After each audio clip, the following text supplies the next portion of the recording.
믿음의 능력은 다른 것이 아닙니다. 믿고 내가 아멘 할 때에 그 가운데 행하시는 놀라운 기적과 은혜가 나타납니다. 할렐루야. 그래서요, 신앙생활 할 때 어쩌면 가장 중요한 부분이 다른 것보다 아멘입니다. 내가 가기 싫어도 아멘, 하기 싫어도 아멘. 정말로 기분 나빠도 그냥 아멘 하는 겁니다. 아멘 할 때에 하나님이 내 안에서 믿음의 능력을 주셔요. 내 감정 푸는 곳이 교회가 아닙니다. 아, 진짜 하기 싫은데, 아, 힘든데, 아, 어려운데, 그럼에도 불구하고 아멘 하고 가는 것입니다. 같이 믿음으로 선포합니다. 네, 나는 예수님의 사도입니다. 옆 사람 물으시면서요, 나는 예수님의 사도입니다. 이러니까 아닌 것 같아. X하는 것 같아. 예. 나는 예수님의 사도입니다. 두 번째요, 위기는 믿음으로 나가면 기회입니다.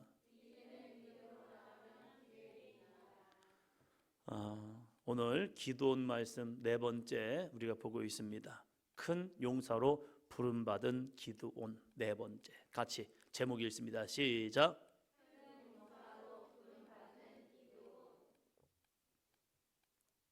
저는 베드로를 보면 기분이 좋습니다. 베드로 참 사고 뭉치고 어쩌면 예수님이 물어볼 때 동문서답하고 예수님 앞에 가끔 가다가 이런저런 일들을 벌이지만 그럼에도 불구하고 주님께서 베드로라는 참 어쩌면 무식하고 혈기 있고 그리고 다혈질적인 이러한 베드로를 주님께서 귀하게 쓰셨다는 사실입니다. 그가 예수님 앞에 사로잡힌 바 되었을 때 그의 혈기나 그의 배경이나 그의 삶은 결코 주님 앞에 귀하게 쓰임받을 수 있는 제목 아닙니다.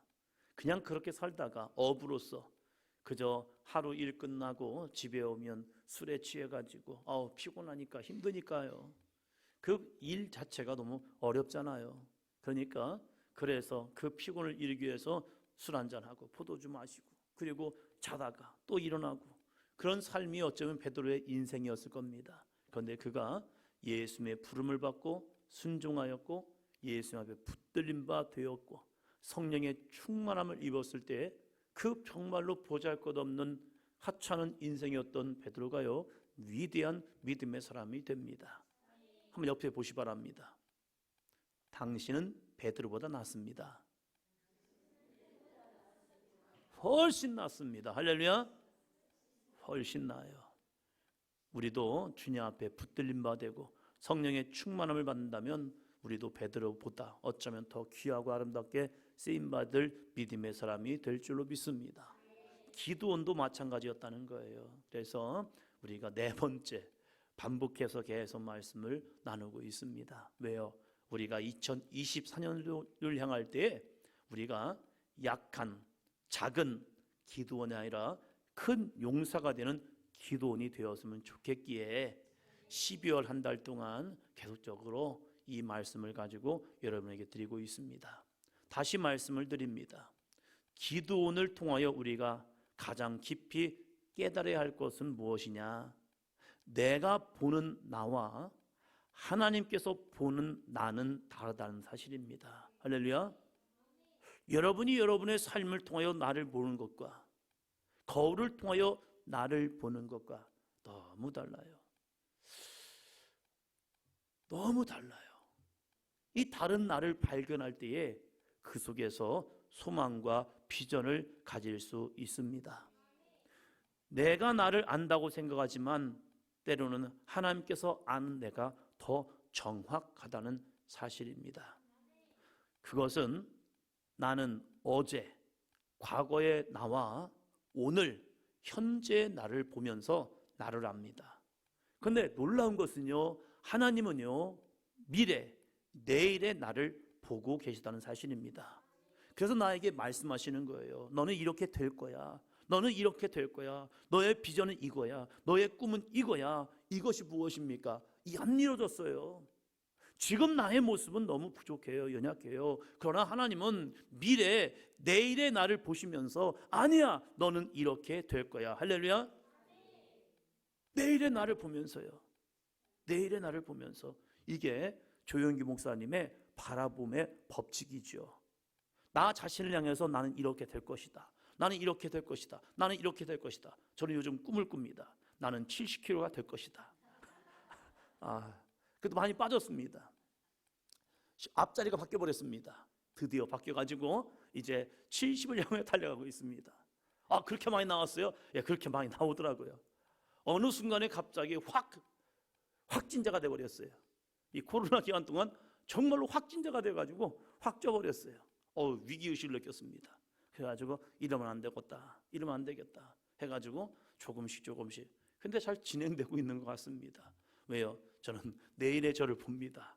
그래가지고 오늘보다는 더 멋있는 저를 꿈꾸면서 바라봅니다. 얼굴 살도 빠지고 목살도 빠지고 뱃살도 빠져서 좋은 모습이 될 것이다. 바라봄의 법칙. 저 우리 사도행전교회를 바라보면서 꿈을 꿉니다. 소망을 갖습니다. 하나님, 우리 사도행전교회 귀한 믿음의 지체들을 통해서 세계 열방에 주의 복음을 전하는 귀한 그리스도인 되게 도와 주옵소서. 오늘 여기에 머무는 것이 아니라 거룩한 꿈과 비전과 소망을 바라며 나아가는 삶이 되기를 원합니다. 누군가 꿈을 꾸면요, 그 꿈이 이루어집니다.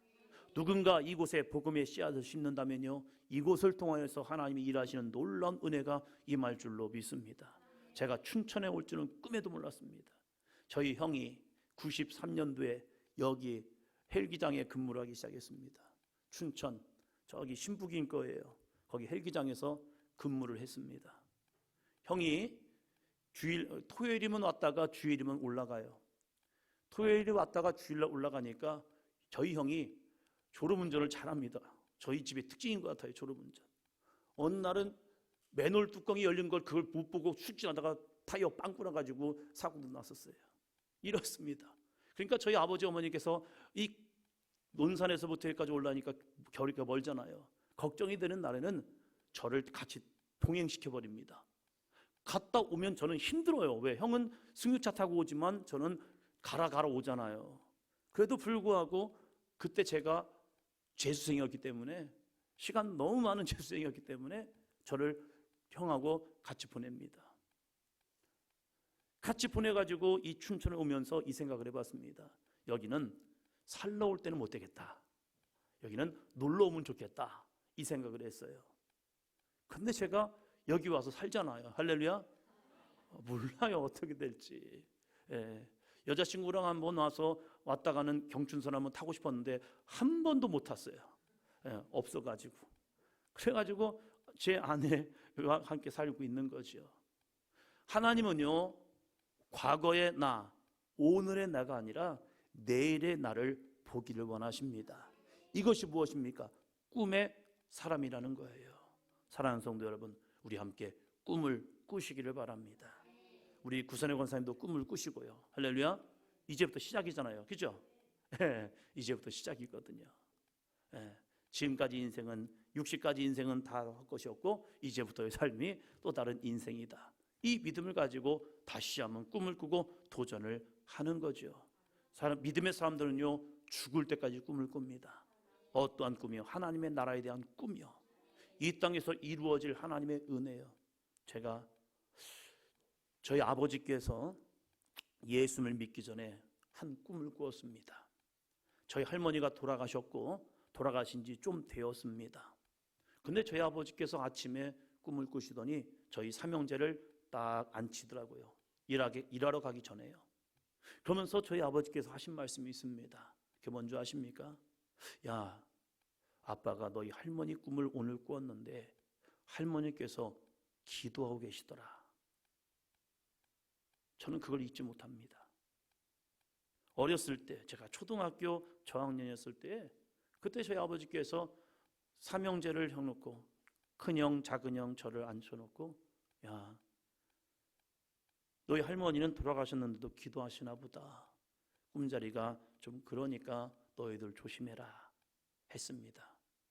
그날 저희 아버지께서 집에 돌아오셔가지고 간증을 하셨습니다. 내가 죽을 뻔하다 살아났다. 죽을 뻔하다 살아났다. 막사를 짓다가 그것이 무너지는 바람에 거기에 깔려가지고 정말 어려움을 당했는데 누굴까 모르게 자신을 떠미는 힘이 있었대요. 기적이죠. 그냥 깔려 뭉개졌으면 죽을 뻔했는데 뭔가 모를 힘이 저희 아버지를 밀어버렸대요. 그래가지고 굴러갔대요. 그리고 무너져버린 거예요. 사람들은 야 죽었으면 어떡하지 죽었으면 어떡하지 했는데 그걸 다 치우고 보니까 폐인데 좀 움푹 폐인데 거기에 들어가 있더래요. 그러면서 그 간증을 하시는 거예요. 그때까지 저희 아버지는 교회 안 다니셨습니다. 그런데 할머니의 기도가 나를 살렸나 보다 이 고백을 하시더라고요. 우리는 죽을 때까지도 꿈을 꿔야 합니다. 나의 기도가 사랑하는 자녀들을 구원하리라. 내 기도가 죽는 것이 아니라 내 기도는 열매를 맺고 있다. 할렐루야. 하나님은 기도원을 통하여서 오늘까지의 기도원의 모습을 본 것이 아니라 내일의 기도원을 바라보면서 그에게 큰 용사라고 말씀하고 있습니다. 성경에는 이러한 사람들이 기록되어 있습니다. 아브라함도 마찬가지죠. 아브라함은 자식도 없고 땅도 없는 그런 아브라함이었습니다. 그는 거처가 없이 유랑하는 유목민이었습니다. 그런데 하나님께서 창세기 12장 1절로 2절에서 이렇게 말씀하셨죠. 같이 읽습니다. 여호와께서 아브람에게 이르시되 너는 너의 고향과 친척과 아버지의 집을 떠나 내가 내게 보여줄 땅으로 가라. 내가 너로 큰 민족을 이루고 내게 복을 주어 내 이름을 창대하게 하리니 너는 복이 될지라. 아멘. 지금 아브라함은요 무자, 자식이 없었습니다. 그의 나이 75세였지만 아들이 없었습니다. 75세까지 아들이 없었다? 그러면 그의 인생은 아들이 없는 겁니다. 그런데 하나님께서 아브라함에게 내게 복을 주고 너로 큰 민족을 이루고 내게 복을 주어 내 이름을 창대하게 할 것이다 라고 합니다. 오늘까지는 그는 무명한 자입니다. 큰 민족 그건 고사하고 자녀 한 명도 없습니다. 그런 아브라함에게 하나님이 꿈을 주시는 겁니다. 비전을 주시는 겁니다. 아브라함아 너 내 말 듣고 순종해봐. 그러면 내가 너로 큰 민족을 이루게 할 거야. 오늘까지 너는 내 말에 순종하지 않았느냐? 나를 몰랐느냐? 이제부터 나를 알고 내 말에 순종해봐. 그러면 너는 기적을 경험할 거야 라고 말씀하고 있다는 사실입니다. 사랑하는 성도 여러분, 오늘도 하나님의 거룩한 말씀을 들으시고 그 말씀 가운데 순종의 삶이 있기를 주의 이름으로 축원합니다. 그러면 하나님이 하신다는 사실입니다. 모세도 마찬가지였죠. 모세 이집트의 왕자였지만 그는 물에서 건져낸 사람입니다. 겉모습은 왕자였지만 사람들은 그를 향하여 모세 물에서 건져낸 자라고 합니다. 저희 강경에는요, 저희 연무대 옆에 강경에는요 미나다리라고 있습니다. 왜 미나다리인지는 모르겠습니다. 근데 미나다리라고 있어요. 할머니들이 제 할머니하고 같이 마시를 가면요 저희 할머니들의 이 동료분들은 저한테 이렇게 얘기합니다. 너 미나다리에서 주워왔다고. 이게 듣기 싫었어요. 조금씩 머리가 커지니까 생각해 봤습니다. 왜 할머니들은 저한테 미나다리에서 주워왔다고 할까? 분명히 이유가 있을 거야 하면서 생각해 봤습니다. 그런데 영 이상한 꺼림직한 것이 있었습니다. 그건 뭐냐면 저희 아버지하고 어머니하고 나이 차이 이상해요. 13살이 차이 나는 겁니다. 이건 좀 있을 수 없는 일이야. 저희 큰형이 70년생, 저희 어머니는 52년생, 70년생. 그러면 저희 어머니는 저희 형을 몇 살에 낳은 거야 이게? 애매하죠? 애매합니다. 19살에 1살짜리 낳은 거니까 19살에 애를 낳아? 이게 가능할까? 가능하죠. 그죠? 가능은 해요. 잊기는 어려워요. 이 말이 좀 안 되는 것 같아요. 도대체 이상하다. 그런데 할머니들은 저한테 얘기했습니다. 너는 미나달에서 주워왔다. 그래서 제 마음속에 저는 주워온 아이인 줄 알았습니다. 그래서 고등학교를 가니까 생물 시간에 이 피에 대해서 이렇게 하더라고요. 그래서 엄마 아빠의 혈액형을 물어볼 수가 없는 거예요. 형들은 B형들, 저는 A형. 이상하잖아요. 뭔가 이상해요. 저희 집 다른 애들은 A형, 그런데 둘째는 O형. 이상하잖아요. 이게 이상해요. 자기가 데려온 줄 알았대요. 왜요? 교인들이 물어봐요. 막내 부부는 너는 박 목사님 아들인 것 같은데 너는 누구냐? 이렇게 물어봐요. 자기도 박 목사님 아들인데 왜 나한테는 박 목사님 아들이라고 안 물어볼까?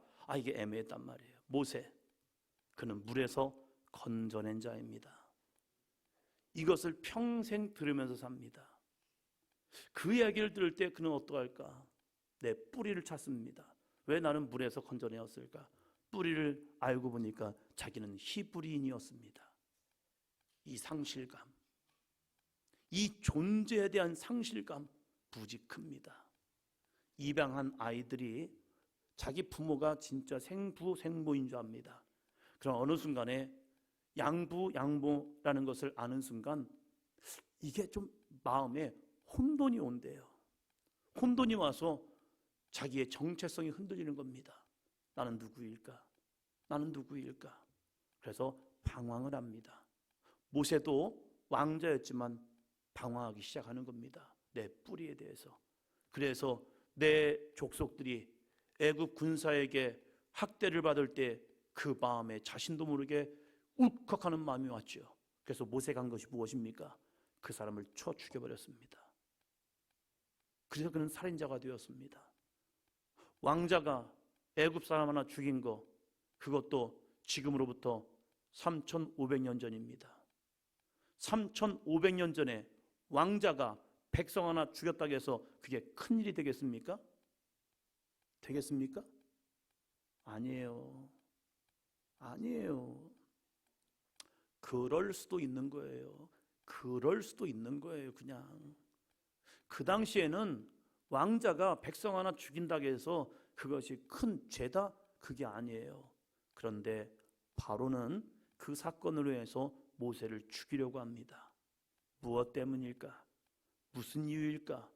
모세가 뛰어났기 때문입니다. 그 뛰어난 아이가 잘못하면 자신의 아들을 치고 그가 왕이도 될 수 있습니다. 왜요? 왕자이기 때문에.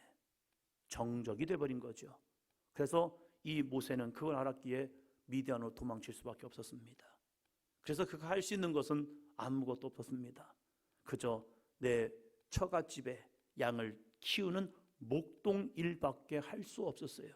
그리고 그는 만족했습니다. 그러한 모세를 하나님이 부르십니다. 이렇게요.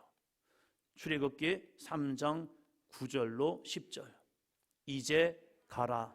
이스라엘 자손의 부르짐이 내게 달하고 애굽 사람이 그들을 괴롭히는 학대도 내가 보았으니 이제 내가 너를 바로에게 보내어 너에게 내 백성 이스라엘 자손을 애굽에서 인도하여 내게 하리라. 할렐루야. 모세에게 말합니다. 가라. 내가 누군데? 자기 살인자예요. 바로가 무서워서 애굽을 떠나서 미디안인 곳에 살고 있는 어쩌면 망명자고 도망자인 거예요. 도피자인 거예요. 그런데 하나님께서는 이 모세에게 이제 가라라고 말합니다. 너 이제 가. 그 나이가 몇 살인데요? 80인 거예요. 할아버지가 된 모세를 너 이제 가라고 말합니다. 그래서 모세가 뭐라고 말합니까? 지금까지 자신의 모습을 이야기하면서 하나님, 내가 누구에게 갑니까? 나는 안 됩니다. 나는 할 수 없습니다. 그런데 하나님 뭐라고 말합니까? 10절에 보니까 이제 내가 너를 바로에게 보내요. 할렐루야. 처음에는 내가 하려 했어요. 그러나 이제는 내가, 하나님께서 너 모세를 바로에게 보낼 것이다. 할렐루야. 달라진 거예요. 40년 전에는 내 힘으로 서려는 모세였어요. 그러나 이제 80세가 된 모세에게는요, 이제는 네가 아니라 나 여호와 하나님, 전능하신 하나님, 능력의 하나님, 구원의 하나님이 너와 함께함을 통하여 너에게 내 백성 이스라엘 자손을 애굽에서 인도하여 내게 하리라. 할렐루야. 이제는 네가 가는 거 아니야. 내가 함께해. 내가 함께는 넌 돼. 너가 할 때는 안 됐지만 내가 너와 함께하면 너는 되는 거야. 할렐루야. 그래서 그는요, 살인자인 모세, 물에서 건져낸 모세가 아니라 이스라엘 백성들을 애굽에서 건져낼 모세가 되는 겁니다. 할렐루야. 인생이 바뀐 거죠. 왜요? 그가 하나님을 만났기 때문입니다. 우리도 마찬가지예요. 하나님을 만나면 모든 사람은 변합니다. 어떻게 해요? 꿈의 사람으로요, 비전의 사람으로요. 철원에서 목회할 때 많은 은혜들을 경험했어요. 박정희 성도님이라고, 그분 아드님이 신앙생활을 참 열심히 했습니다. 엄마 아빠 구원을 놓고 기도하는데 집에 오면 교회 출석해가지고 열심히 예배하고 그래요. 근데 그 부모님을 보면 참 열심히 살기 때문에 열심히 사는 사람은 교회에 못 나와요. 왜요? 바빠서. 열심히 일하니까요. 외지에서도 일하고 막 그래요. 그러니까 동네 와서도 교회 올 시간이 없는 거죠. 왜? 동네를 오면 일을 하셔야 하잖아요. 근데 그 아들이 부모님 구원을 위해서 열심히 기도했습니다. 그런데 이제 그분을 찾아가고 이제 집에 오는 날이 또 연락이 되면 또 찾아가서 신방을 하고 막 그랬어요. 근데 이분이 교회를 나오기 시작했습니다. 할렐루야. 근데 그분이요, 꿈을 꾸셨어요. 어떤 꿈을 꿨느냐? 그 교회의 부흥을 꿈꿨습니다.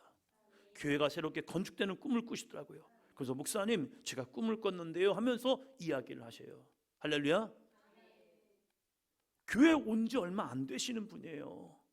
근데 그분이요, 은혜를 받으니까요, 교회가 이 모습 이대로가 아니라 이곳에 세워질 하나님의 거룩한 성전의 모습을 꿈꾸는 거예요. 마치 무너진 성전이 회복되는 것처럼 자신이 이곳에 거룩한 교회로서 세워지는 꿈을 꾸는 겁니다. 할렐루야. 왜요? 그 안에 믿음이 생기고 하나님의 은혜가 덮으니까요, 꿈을 꿉니다. 사랑하는 성도 여러분, 세상적인 꿈은 더 이상 꾸지 않아도 돼요. 이제는 우리 믿음의 거룩한 꿈을 꾸고 소망을 가지고 나아갈 수 있는 거룩하고 복된 삶이 되시기를 주의 이름으로 축원합니다. 꿈이 뭐야?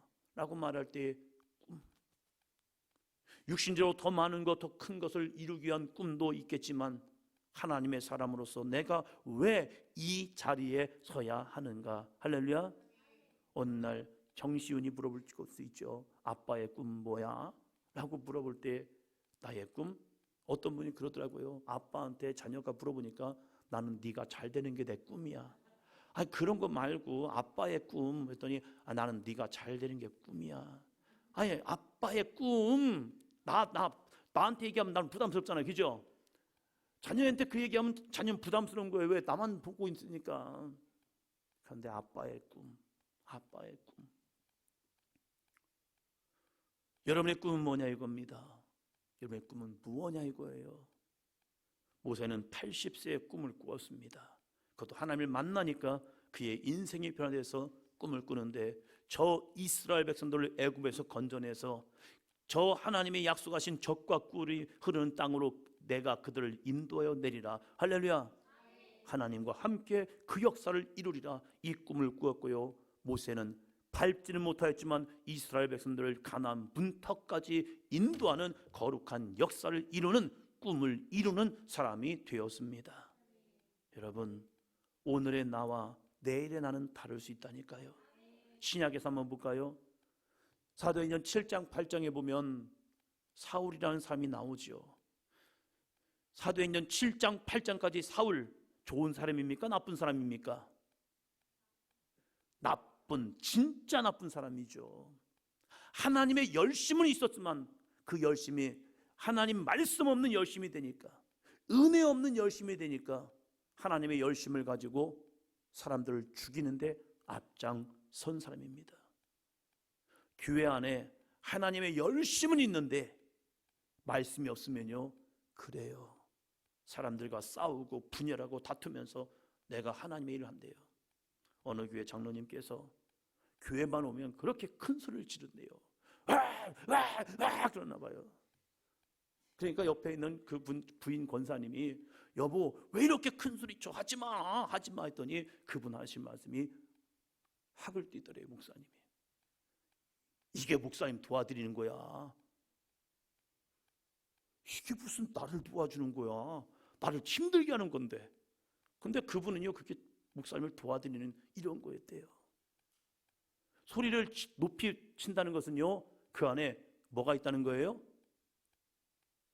화만 있나요? 열정은 있는 거예요. 열정 있는 사람들이 아멘도 크게 해요. 할렐루야. 열정 없으면요 아멘. 속으로 해요. 속으로. 항상 속으로.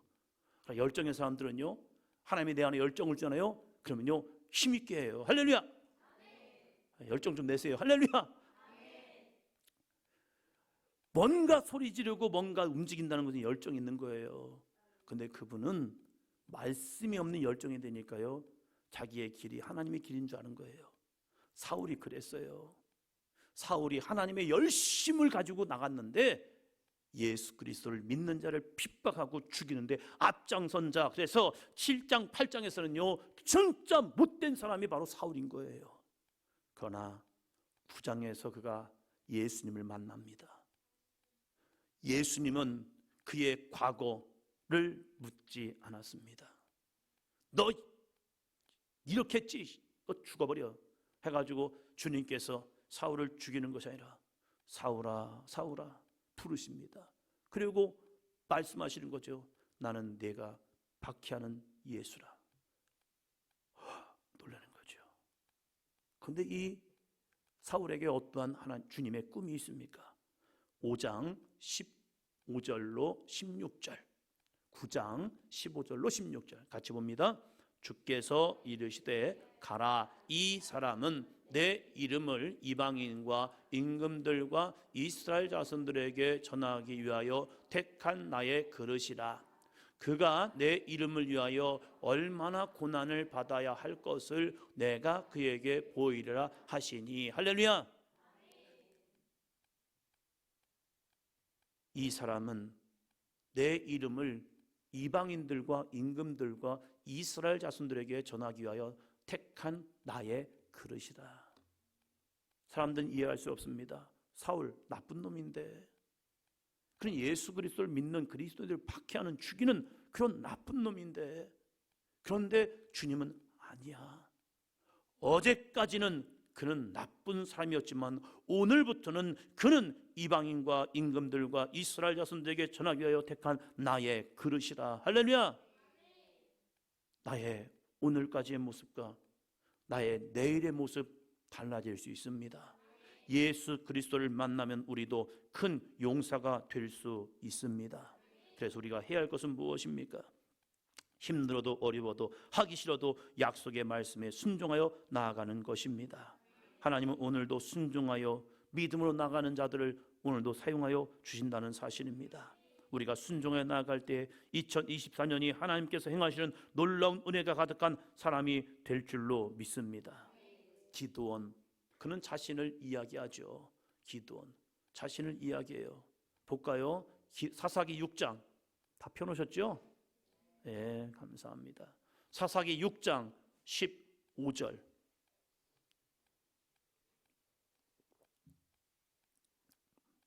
사사기 6장 15절 다시 읽습니다. 그러나 기드온이 그에게 대답하되 오 주여 내가 무엇으로 이스라엘을 구원하리이까? 보소서 나의 집은 므낫세 중에 극히 약하고 나는 내 아버지 집에서 가장 작은 자니이다 하니. 사람은 내가 가진 것을 봅니다. 그래서 이렇게 말하죠. 오 주여 내가 무엇으로 이스라엘을 구원하리이까?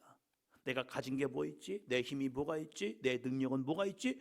내가 가진 것을 보면서 하나님 앞에 말합니다. 내가 무엇으로 이스라엘을 구원하리까? 내가 무엇으로 하나님을 섬기리까? 내가 무엇으로 교회에 충성하겠습니까? 내가 무엇으로 주님 앞에 헌신하겠습니까? 이런 고백들을 합니다. 그래서 하는 말이 뭡니까? 나 없어요 라고 이야기하죠. 시간도 없고 돈도 없고 건강도 없고 뭐 물질도 없고 다 없다는 거예요. 없다는 거예요. 그래서 하는 말이 무엇입니까? 나의 집은 므낫세 중에 극히 약하고 나는 내 아버지 집에서 가장 작은 자니이다. 그래서 나 작고 약해요. 그래서 어떻다는 거예요? 못한다는 얘기죠. 그러나 하나님은 너의 모습은, 내 모습은 그럴 수 있어. 왜요? 그때까지는 기드온이 하나님을 의지합니까? 안 합니까? 하나님을 의지하지 않았어요. 그는 이스라엘 백성 중에서 므낫세 지파에 있습니다. 그들은 하나님을 압니다. 하나님을 알아요. 그래서 하나님께 이렇게 얘기합니다. 하나님, 왜 우리가 이 고난을 당해야 합니까? 이 문제를 만나야 합니까? 왜 미디안에 침략을 당해야 합니까? 왜 우리가 추수한 것을 빼앗겨야 합니까? 하나님, 이게 뭡니까? 하면서 하나님 앞에 원망과 불평은 해요. 그러나 믿음은 없었다는 거예요. 믿음이 없었다면 그들은 하나님 앞에 부르짖어 기도하는 신앙이 있었겠죠. 그런데 이 기드온의 집에도요, 우상 숭배하고 있었습니다. 이 동네에도요, 우상 숭배를 하고 있었습니다. 하나님을 알았지만 기드온이 하나님의 명령을 따라서 우상을 깨트려 버리잖아요. 그럴 때 동네 사람들이 미디안 기드온을요 잡아 죽이려고 합니다. 그들은 여호와 하나님을 알았지만 기드온의 가정도, 기드온의 동네도 하나님을 섬기는 것이 아니라 우상 숭배하고 있었다는 사실이에요. 그러한 이 기드온을 부르시면서 12절 이렇게 말씀하시는 거죠. 같이 읽습니다. 여호와의 사자가 기드온에게 나타나 이르되 큰 용사여 여호와께서 너와 함께 계시도다. 다시 말씀을 드립니다. 큰 용사여. 왜 기드온이 큰 용사가 됩니까? 여호와께서 너와 함께 계시니까. 할렐루야. 하나님이 함께하지 않는 이 기드온은요, 맞아요, 약하고 작은 자입니다. 그러나 하나님이 함께하시는 기드온은요, 누구요? 큰 용사여. 할렐루야. 옆 사람 바라보시면서요, 큰 용사여. 예. 우리 임혜진 권사님은 옆 사람만 보지 말고 앞에 있는 다현이도 봐주세요. 예. 맨날 보는 아이구나. 일주일에 또 오랜만에 보는 거구나, 두 분이.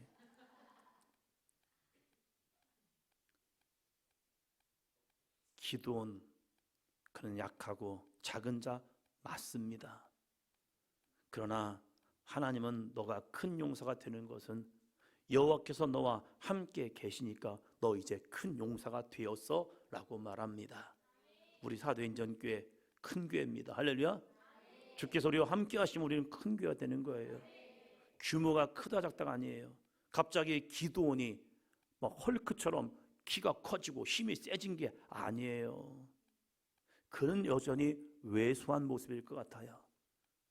약한 모습일 것 같아요. 그런데 하나님은요, 그러한 기드온에게 내가 너와 함께함을 통해서 너는 이제 큰 용사가 된 거야 하면서 이 기드온에게 힘을 주시는 겁니다. 여전히 나는 김치통 하나 들지 못해서 내 남편을 부르는 여인일 수 있어요. 그러나 하나님이 함께하면요, 그러한 여인도 큰 용사가 됩니다. 할렐루야.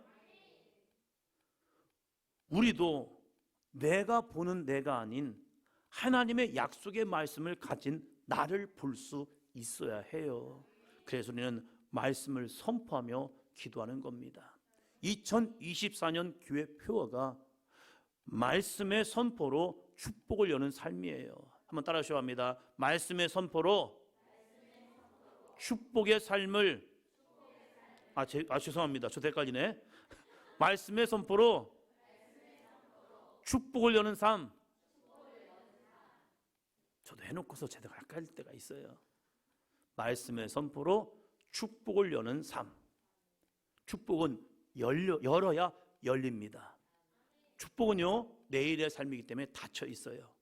그 닫힌 것을 내 힘으로 열 수 없기 때문에 뭘 가지고요? 축복의 말씀으로, 말씀의 선포로 축복을 열어 하나씩 가는 거예요. 하나의 문을 열고 하나의 문을 열고 하나의 문을 열 때마다 그 속에서 주님이 행하신 놀라운 은혜를 경험할 줄로 믿습니다.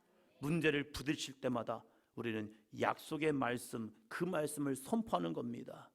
그 말씀을 선포하면서 한 발짝 한 발짝 나아갈 때에 문제는 풀리게 되어 있습니다. 힘들 때, 어려울 때, 하기 싫을 때 내 안에 하나님의 말씀을 선포하는 겁니다. 새벽기도 쉽지 않았죠. 저도 그랬어요. 저도 어떤 때는 그래요. 눈을 딱 뜨면 좀 더 자고 싶다. 왜 저한테는 유혹이 없겠습니까? 저한테도 와요. 그러나 아예 알람에다가 소리를 집어넣어 버렸습니다. 일어날 시간이다. 일어나라. 알람에다 그냥 넣어버렸어요. 제가 있잖아요, 그게. 그래가지고 넣어버려가지고 지금은 일어날 때야 하면서 일어나게 하는 거예요. 그래서 또 자고 싶어요. 그래서 꺼버리고 10분만 더 자야겠다. 또 자다가 깨보면 꼭 5시 58분이에요. 그래서 전화 오지요. 김경희 권사님 전화 와서 목사님 어떻게 할까요? 성경 읽고 있을까요? 네, 읽고 계세요. 그러면 쑥 내려와서 또 하고 그래요. 그러한 유혹이 오지만 또 선포하는 겁니다. 말씀을 선포함을 통하여 하나의 축복을 여는 삶이 됩니다. 할렐루야. 기도원 문제가 왜 없겠습니까? 여전히 그 안에는요 약한 마음이 있습니다. 그럼에도 불구하고 하나님의 약속의 말씀을 끄집어내서 또 선포하고 또 선포하는 겁니다. 같이 선포합니다. 큰 용사여 여호와께서 나와 함께 계시도다. 이 기도원은 문제를 맞닥뜨릴 때마다 그에게 선포했을 거예요. 야, 너 약한 자 아니잖아. 이제는 너 작은 자 아니잖아. 하나님이 약속하셨잖아. 큰 용사여 여호와께서 나와 함께 계시도다. 할렐루야. 주먹을 쥐시고요. 큰 용사여 여호와께서 나와 함께 계시도다. 할렐루야. 결코 여러분 작지 않습니다. 결코 연약하지도 않습니다. 하나님이 그 연약하고 작은 기도원을 통해서도 큰 용사로 만드셨고 그 사사기 이제 7장 8장 넘어가는 순간 드디어 진짜 기도는 큰 용사가 됩니다. 할렐루야. 6장에만 머물렀다면 그는 아무것도 하지 못하는 자가 됩니다. 그러나 7장 8장을 보면서 이 기도는요 정말로 큰 용사의 삶을 살아갑니다. 어떻게 해요? 그가 갑자기 초월적인 힘이 있었기 때문에 말씀드렸잖아요. 아니에요. 없었어요. 그런데 어떻게 그가 큰 용사가 되느냐? 여호와가 그와 함께 하심을 믿고 그가 순종하여 나아갔다는 사실입니다. 그러면 하나님이 나와 함께 계시면 어떻게 알 수 있냐 이거예요. 하나님이 나와 함께 계심을 내가 어떻게 알 수 있습니까? 여러분 놀라운 것은요 기도원의 가정에서도 우상숭배했다는 사실이에요. 그게 있단 말이에요. 그런데 하나님께서 나와 함께 하심을 어떻게 아느냐? 19절 기도원이 가서 염소 새끼 하나를 준비하고 가루 한 에바로 무교목을 만들고 고기를 소쿠리에 담고 국을 양푼에 담아 상수린 나무 아래 그에게로 가져다가 들이매. 그가 뭐랍니까? 제사한 거예요. 제사 예배를 드린 거예요. 그의 삶의 자리에서 예배를 시작한 겁니다. 드디어. 그랬더니 어떠한 역사가 나타납니까? 21절 여호와의 사자가 손에 잡은 지팡이 끝을 내밀어 고기와 무교병을 대니 불이 바위에서 나와 고기와 무교병을 살랐고 여호와의 사자는 떠나서 보이지 아니한지라. 할렐루야. 와, 자기가 드린 제물이 불태움을 당하여 하나님의 거룩한 번제물이 된 겁니다. 진짜 하나님이 여기 계시구나. 이 거룩한 제사를 통하여 하나님의 임재를 경험한 거예요. 그래서 그가 달라진 겁니다. 와, 화로다. 망하게 되었네. 나 죽게 되었네. 그럴 때 아니죠. 하나님 너를 죽이러 온 거 아니야. 너를 평안케 위해 온 거야. 그래서 이렇게 말씀하죠. 이 기드온이 24절이요. 기드온이 여호와를 위하여 거기서 제단을 쌓고 그것을 여호와 살롬이라 하였더라. 그것이 오늘까지 아비에셀 사람에게 속한 오브라에 있더라. 아멘. 거기서 하나님께 예배함을 통하여 그가 뭘 경험해요? 여호와 살롬. 여호와 살롬이 뭐예요? 여호와는 평강이시다. 할렐루야. 한번 더 합니다. 여호와는 평강이시다. 옆 사람 바라보시면서 여호와 살롬. 여호와 살롬. 여호와 살롬. 이렇게 외치고 있는 겁니다. 그 안에는 평안이 없었습니다. 두려움이 왔습니다. 두려움이 있었습니다. 왜요? 하나님을 잃어버렸기 때문에.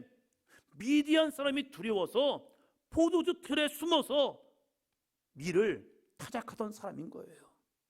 두려움과 염려와 근심, 그에게는 평강이 없었습니다. 늘 고민이 많았어요. 어떻게 이 백성이 왜 이렇게 살지? 왜 하나님을 아는 이 백성이 고난 속에 살고 있지? 그래서 늘 물음표, 늘 걱정, 늘 근심. 예수님 믿어도요, 교회를 다녀도요, 그런 사람이 있어요. 늘 근심 걱정에 끊이지 않아요. 오늘 밥을 먹었음에도 불구하고 점심에는 뭐 먹지? 점심을 먹었음에도 불구하고 저녁은 뭐 먹지? 이 걱정 근심. 그냥 있는 대로 먹으면 되는 거죠. 뭐 할렐루야. 남자의 좋은 장점 뭡니까? 아내가 차려주는 대로 먹으면 된다. 그렇죠. 그냥 주는 대로 먹으면 되죠. 그래도 밥이라도 있으면 감사한 거죠. 없으면 밥이라도 해놓으라고 하니까 그래도 밥이라도 있으면 감사한 거죠. 있네. 그래도 감사하네. 냉장고를 열었는데 반찬이 있네. 감사하네. 있으니까 감사한 거죠. 네. 여호와 살롬, 하나님께 제물을 드리고 번제 제물을 드리고 나서 이 기드온이 고백한 것은 여호와 살롬, 여호와는 평강이시구나. 그 마음이 변했어요. 하나님의 임재를 경험하니까 드디어 그 안에 있는 근심과 걱정, 불안과 염려, 두려움이 사라지고 평강이 임했다는 사실입니다. 사랑하는 성도 여러분, 성령이 오늘 이 밤에 여러분의 심령 가운데 임하심을 통하여 여호와 살롬 되기를 주의 이름으로 축원합니다. 여전히 나는 아플 수 있어요. 여전히 나는 돈이 없을 수 있어요. 여전히 내 남편은 이럴 수 있고 내 자녀들은 그럴 수 있어요. 그래도 불구하고 주님이 내 안에 거하시고 성령이 내 안에 역사하면요, 이 예배를 통하여 온전히 주의 임재를 경험하면요, 우리 안에 평강이 임합니다. 할렐루야. 그건 세상이 주는 평안이 아니라 주님이 주시는 평안인 거예요. 그 평안이 변하는 거예요. 돈도 우리에게 평안을 줍니다. 건강도 우리에게 평안을 줍니다. 우리에게 좋은 일도 우리에게 평안을 줘요. 그러나 그것은 잠깐이라는 사실이에요. 그러나 주님이 주시는 살롬, 여호와의 살롬은요, 내 안에 나도 모르는 기쁨과 평안을 줍니다. 세상이 주는 평안이 아니라 주님이 주시는 거룩한 평안, 이 밤에 함께하기를 주의 이름으로 축원합니다. 그러한 이 기드온에게 드디어 또 문제가 발생해 버렸습니다. 그게 무엇입니까? 미디안과 아말렉과 동방사랑이 연합으로 몰려왔습니다. 이거 참 더 커진 겁니다. 처음에는 미디안 때문에 이 기드온 시대가 고난을 당했는데 이게 웬일인지 자기들만 쳐들어와도 되는데 이 미디안과 아말렉과 동방사람이 이 그룹이 뭉쳐서 이스라엘 치러 왔습니다. 요단강을 건너와 버렸습니다. 그래서 이스라엘 골짜기에 진을 치고 있습니다. 큰일 난 겁니다. 이게 웬일입니까? 자기에게는 여호와 살롬, 하나님의 여호와의 평강이 나에게 임했습니다 라고 해가지고 그 안에는 기쁨과 은혜가 충만했는데요, 되어지는 정서, 되어지는 상황을 보니까 이건 평강이 아니라 더 큰 문제가 발생했습니다. 그런데 그러한 기드온에게요, 한 번 더 합니다. 하나님의 영이 임하시니, 하나님의 영이 그 가운데 임하시니요, 기드온이 나팔을 불었습니다. 이스라엘 가운데 나팔을 부는 때가 있습니다. 절기 때 나팔을 붑니다. 전쟁할 때 나팔을 붑니다. 하나님 앞에 그들을 모아서 예배드릴 때 나팔을 붑니다. 그런데 지금 미디안과 아말렉과 동방사람 모여서 이스라엘 치러 왔을 때 기드온이 나팔을 불었습니다. 큰일입니다. 나팔을 불었습니다. 그런데 군사들이 몰려왔습니다.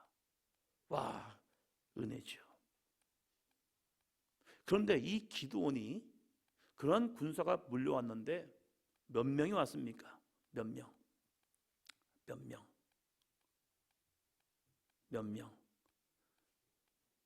7장 3절입니다. 7장 3절.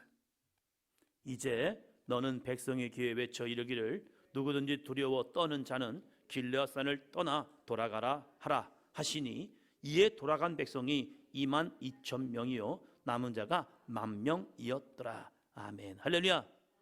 몇 명이죠? 진짜 다 모인 사람들 32,000명. 할렐루야. 우리 사도님께서 나팔을 쫙 불 때 이 32,000명이 몰려오기를 주의 이름으로 축원합니다. 뭐하러 왔냐? 싸우러 왔어요. 32,000명. 귀한 인원이죠. 나팔 불어서 자발적으로 온 겁니다. 그래도 싸움하러. 그런데 이 기드온이요, 이 사람들이 모였을 때에 다시 6장으로 넘어가서 보면 기드온이 하나님 앞에 구한 게 있습니다. 구한 게 있어요. 그가 뭘 구한 줄 아십니까? 그가 이러한 기도를 합니다. 36절. 기드온이 하나님께 여쭈되 주께서 이미 말씀하심 같이 내 손으로 이스라엘을 구원하시려거든. 이 37절 보소서 내가 양털 한 뭉치를 타작마당에 두리니 만일 이슬이 양털에만 있고 주변 땅은 마르면 주께서 이미 말씀하심 같이 내 손으로 이스라엘을 구원하실 줄을 내가 알겠나이다 하였더니. 아멘. 이 기드온이 좋아하는 것은 타작마당인가 봐요. 이 타작마당을 잘 이용합니다. 거기서 하나님의 사자를 만났고 거기서부터 이 기드온의 인생이 변화되죠. 근데 이 기드온이 하나님께 여쭈는 겁니다. 주께서 이미 말씀하신 같이 내 손으로 이스라엘을 구원하시려거든. 지금 이스라엘 군대들이 몰려왔습니다. 32,000명의 사람들이 몰려왔는데 이 기드온이 그들을 위해 기도한 거 아니에요. 이 기드온이 하나님 앞에 여쭈되라고 말합니다. 구했는데 내 손으로 이스라엘을 구원하시려거든. 내가 한 양털 한 뭉치를 타작마당에 둬도 되니까 이슬이 양털에만 있고 주변 땅에 마르면 중요해요. 그 다음이 주께서 이미 말씀하신 같이 내 손으로 이스라엘을 구원하실 줄을 내가 알겠나이다. 하나님을 시험하려고 이 기드온이 구한 게 아니에요. 어떤 경우는 이렇게 얘기하시더라고요. 하나님을 시험한 기드온. 하나님을 시험한 게 아니에요. 내용을 잘 읽어보세요.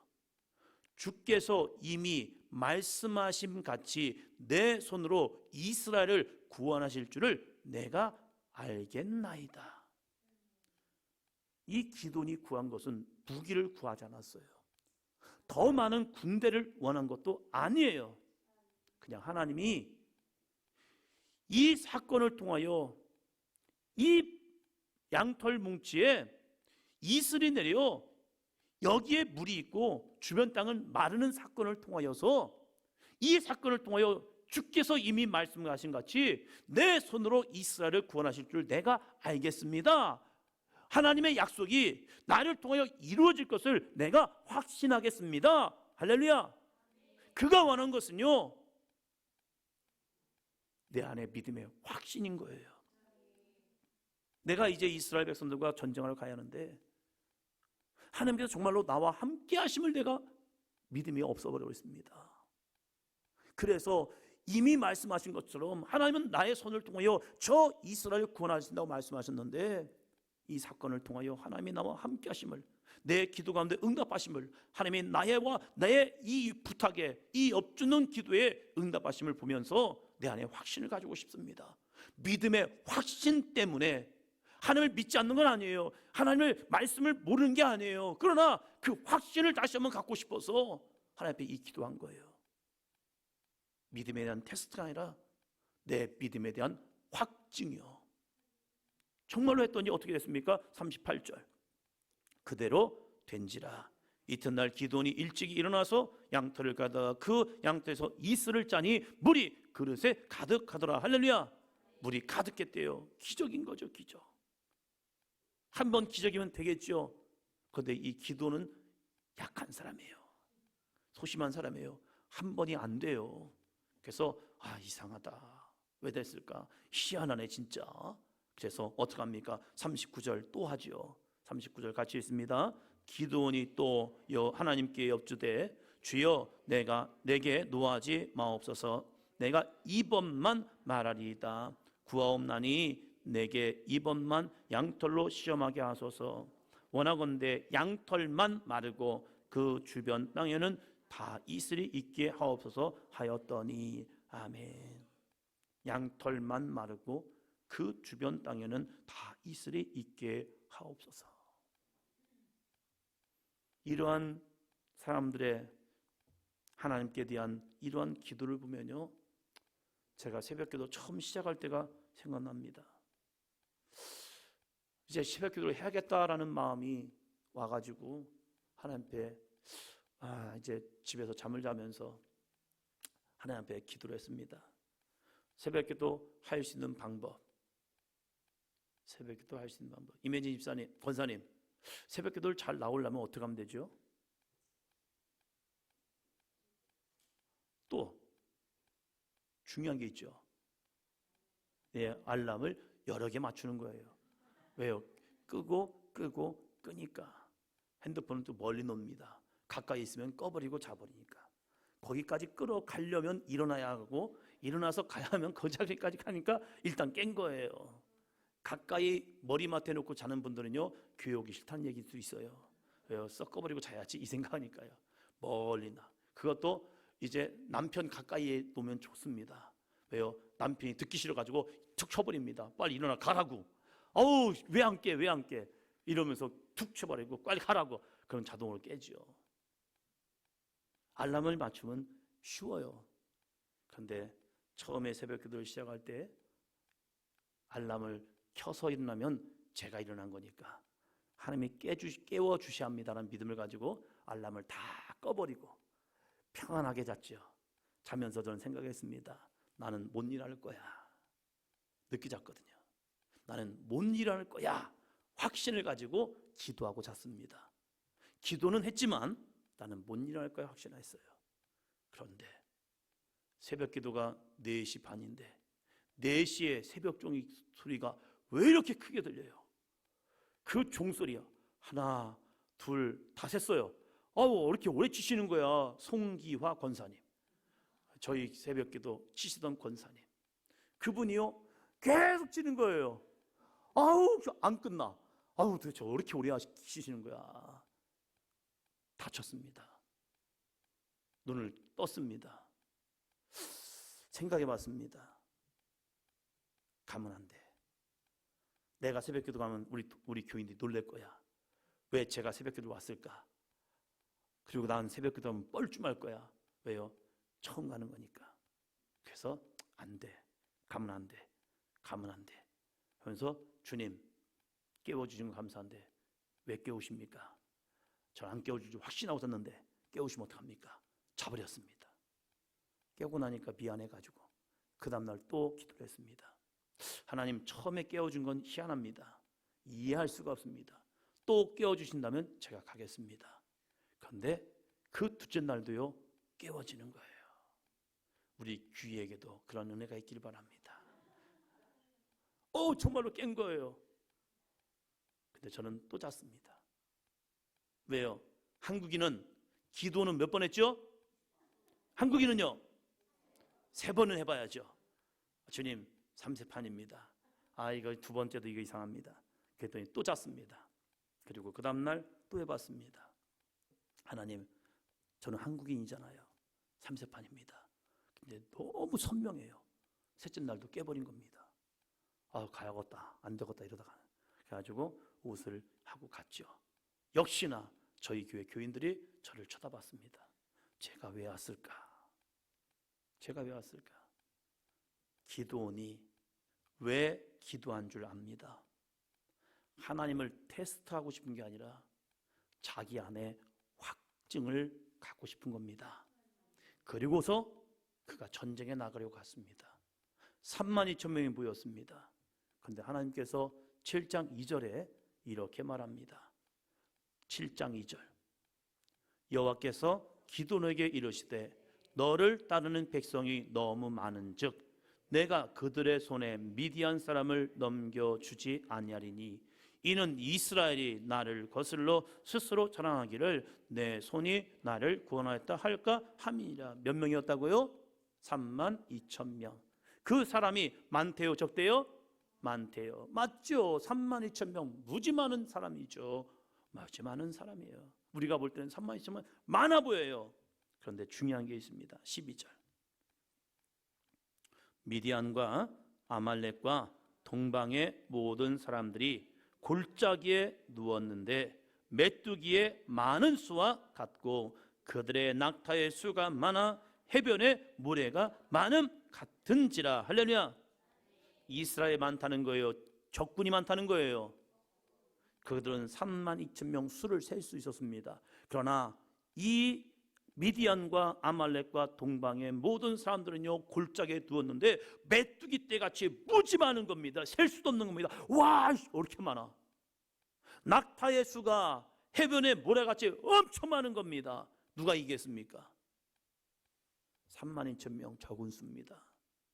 그래도 10만은 있어야 할 것 같은 그런 기분이 들잖아요. 좀 더 많은 군대가 필요할 것 같잖아요. 그런데 하나님은요 32,000명 그 인구가 많다고 하면서요 그들 가운데 집에 갈 자들을 그냥 돌려보내 해가지고 이 22,000명이 가버린 겁니다. 기드온 입장에서는 무슨 생각이 들까요? 이게 뭐야, 22,000명 가버렸네, 10,000명만 남았네, 뭐지 이거, 이럴 수 있죠. 그러나 이 기드온은요 양털 사건을 통해서 믿음의 확증을 가졌습니다. 이 문제 가지고 하나님 앞에 한마디 말도 안 합니다. 32,000명이 갔다고 해서 불평하거나 원망하지도 않습니다. 도망가는 저들을 향해서 에이 배신자들 니네 뭐야 하면서 뭐라고도 안 했습니다. 그냥 가세요. 싸움이 두려운 분들, 두려워서 떠는 자들, 집에 가고 싶은 사람들 손들고 가세요 했더니 가버렸어요. 와, 갔네. 그러면서 서운해하거나 안타까워하잖아요. 10,000명도 될 수 있다는 믿음입니다. 할렐루야. 그런데 하나님께서 또 이렇게 말씀하십니다. 또 이렇게 말씀하셔요. 6절 7절 손으로 움켜 입에 대고 하는 자의 수는 300이요 그 외의 백성은 다 무릎을 꿇고 물을 마신지라. 300명과 나머지 몇 명이에요? 9,700명. 이 사람들은 무릎을 꿇고 물을 마셨대요. 300명은 손으로 움켜서 마셨대요. 그런데 하나님께서 7절 이렇게 말씀합니다. 여호와께서 기드온에게 이르시되 내가 이 물을 핥아 먹은 300명으로 너희를 구원하며 미디안을 내 손에 넘겨주리니 남은 백성은 각각 자기의 처소로 돌아갈 것이니라 하시니. 할렐루야. 와, 이게 참, 여러분에게 이러한 상황이 되어가지고 가라가면 뭐라고 하시겠습니까? 야, 우리 다 같이 가자. 300명도 그냥 가자 우리 해서 같이 돌아갈 것 같아요. 왜? 전쟁 이거 하나만아야. 300명을 가지고 어떻게 저 연합군을 이길 수가 있어? 그래서 우리 이렇게 얘기하죠. 하나님, 이것은 말도 안 됩니다. 대부분의 사람이라면 이렇게 말할 겁니다. 하나님, 이건 말도 안 됩니다. 돈도 없고 사람도 없으면 우리는 주님의 일을 못한다고 얘기합니다. 그러나 하나님은요 오늘 찬양처럼 한 사람을 통해서 일하실 수 있습니다. 근데 여기 이 많은 사람이 있잖아요. 할렐루야. 혼자가 아니잖아요. 걱정하지 마세요. 그대 걱정하지 마세요. 네, 혼자가 아니잖아요. 혼자가 아니잖아요.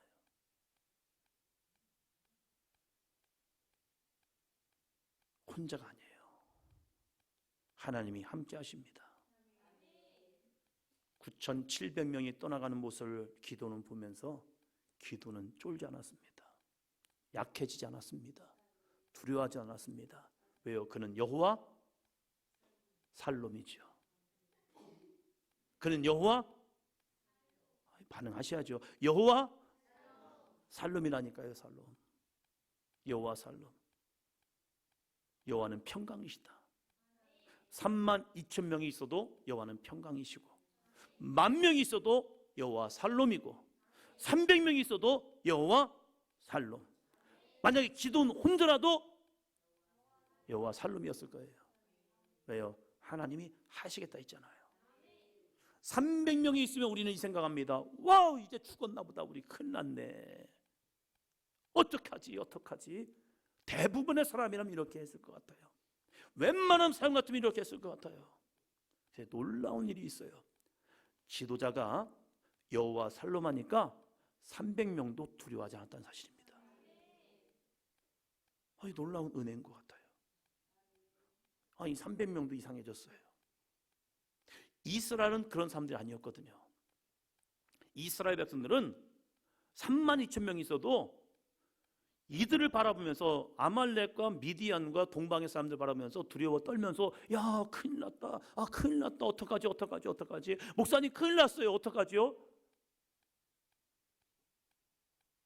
목사님 어떡하지요? 목사님 어떡하지요? 이런 게 정상이란 말이에요. 그런데 여호와께서 이 기드온과 함께 하시고 이스라엘 백성과 함께 하니까 그 300명의 사람도 10,000명의 사람도요, 떠나가는 사람들 향해서 저것들 왜 가는 거야? 왜 가? 저 나쁜 놈들, 배신자들, 이러지 않았다는 사실이에요. 300명이 9,700명이 가는 모습을 보면서 그들 향해서 불평하거나 원망하지 않았다는 거예요. 그리고 이 300명이 칼과 대포와 총을 가지고 간 게 아니더라고요. 이들이 가지고 간 게 있습니다. 8절이요. 이에 백성이 양식과 나팔을 손에 든지라.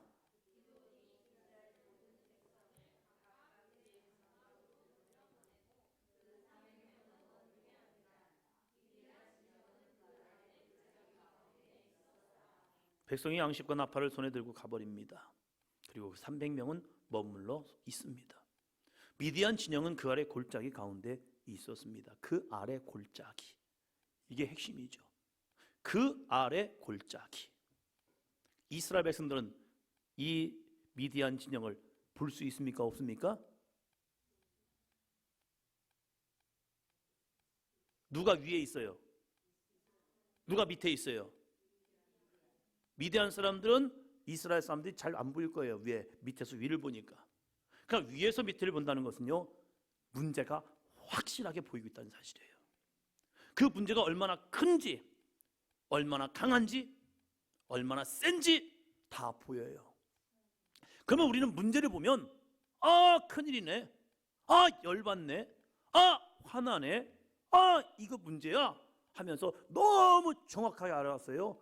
우리의 마음을 뒤흔들어 놓습니다. 그런데 놀라운 은혜는요, 기드온은 여호와 살롬이었다는 사실이에요. 왜요? 여호와께서 나와 함께 하심을 확증했거든요. 이 양털 사건을 통해서 그 안에 더 이상 내 안에 흔들리지 않는 확증. 그래서 하나님이 나와 함께 하신다니까, 여호와가 나와 함께 하신다니까, 여호와는 나와 함께 하셔. 나는 결코 이제는 작거나 약한 자가 아니야. 나는 강한 자야. 큰 용사야. 내가 가는데 하나님이 함께 하신다니까. 내가 온 게 아니라 하나님이 나를 오게 했단 말이야. 지금 여기는 하나님이 계신 거야. 왜요? 번제를 통해서도 그 하나님을 경험했거든요. 그리고 300명이 남았습니다. 그 사람들이 어떻게 이렇게 남아있을 수 있을까? 어떻게 이게 가능할까?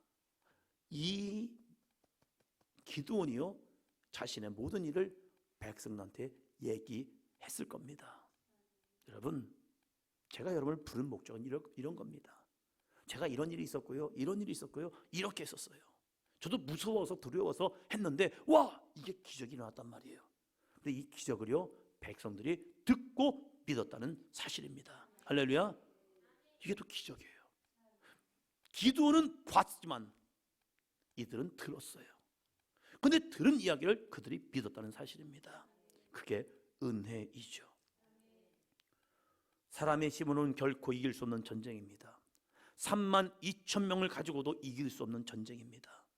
그런데 하나님이 그들과 함께 하신다는 겁니다. 그렇다면 300명으로도 이길 수 있다는 사실입니다. 이게 기적인 거예요. 이 기도는요, 이 확신이 있었습니다. 한번 따라하시기 바랍니다. 큰 용사여, 여호와께서 너와 함께 계시도다.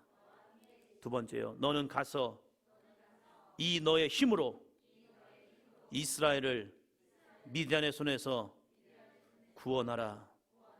이 너의 힘, 이 너의 힘. 기도에는 어떤 힘이 있습니까? 여호와께서 나와 함께 하신다는 믿음의 힘입니다.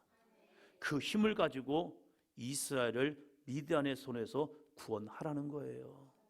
이 믿음. 그래서 그는요 300명과 함께 항아리에 횃불 가지고 갑니다. 그건 싸우러 가는 게 아닙니다. 순종하면 그냥 가는 겁니다. 싸우러 갔다면 그는 칼을 가지고 가고 창을 가지고 갔을 거예요. 그러나 300명이 가서 칼과 창으로 그들 싸우면 그들은 죽는 겁니다. 그건 싸움이 안 돼요. 일당 100, 일당 1000, 일당 만이 돼야 그들은 이길 수가 있습니다. 근데 어떻게 내 힘으로 그들을 싸워서 목을 쳐서 죽일 수 있겠습니까? 못 죽입니다. 그거는 있을 수 없는 전쟁입니다. 그런데 말씀에 순종하여 항아리에 횃불 가지고 갔는데요, 거기서 그들이 외칠 때에요 스스로 자멸하게 만들어 버렸습니다. 미디안, 아말렉, 동방 사람들이 서로 맞붙어 싸워버렸습니다. 그래서 자기들끼리 자멸시켜 버렸어요. 어떻게 이런 일이 가능합니까? 여호와께서 이 기드온과 함께 하였기 때문입니다. 사랑하는 성도 여러분, 2024년 기대하시기 바랍니다. 큰 용사여 여호와께서 너와 함께 계시도다. 우리의 힘으로, 우리의 능력으로가 아니라 우리가 하나님의 말씀에 순종하여 나아간다면 우리는 하나님께서 행하시는 놀라운 은혜를 경험할 줄을 믿습니다. 여전히 나는 부족하고 약하고 작은 사람일지라도 여호와께서 나와 함께 하십니다. 기드온이 하나님을 향한 강한 믿음의 사람이기 때문에 그는 순종하여 나아간 거예요.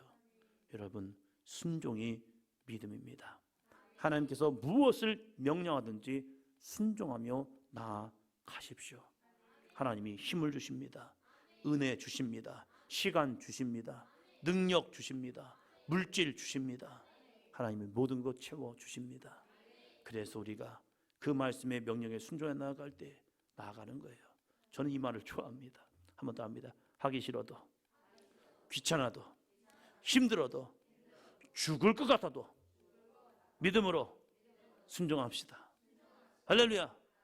새벽에 피곤해도 할렐루야, 일어나서 함께 기도의 자리, 지키냄을 통하여 주님이 새 힘 허락하셔서 날마다 주님이 공급하실 은혜로 승리하시기를 주님의 이름으로 축원합니다.